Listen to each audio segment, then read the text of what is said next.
this stage.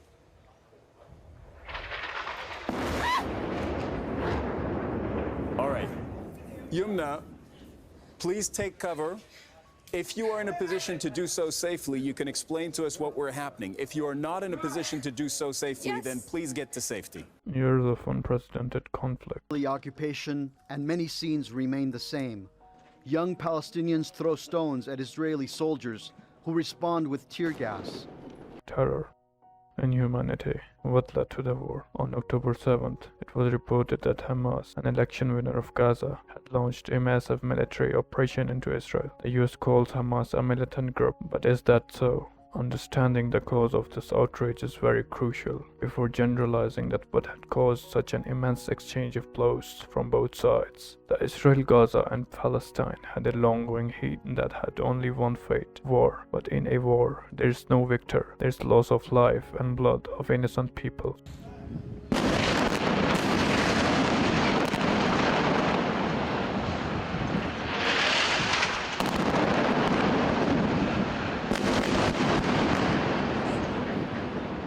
So what led to this? The area is home to two religiously opposing grounds. One side it is the Muslims, and at the other the Jews. Israeli forces had an historic reputation of their cruelty, inhuman behavior towards the Palestinians. They would terrorize young kids, teenagers and women. They would provoke them by abusing their religion and then throw gas shells at the civilians. The West Bank has suffered the most in this way, the women and teenagers being arrested and lifted at night from their homes. Muslim countries including Pakistan, Iran, Turkey and Saudi Arabia kept raising the voice of innocent Palestinian civilians. That became a sandwich of the situation. The situation soon started to get worse, and some countries even stated that they would side the Palestinians in case a war gets fueled. When on October 7, the Hamas launched an attack,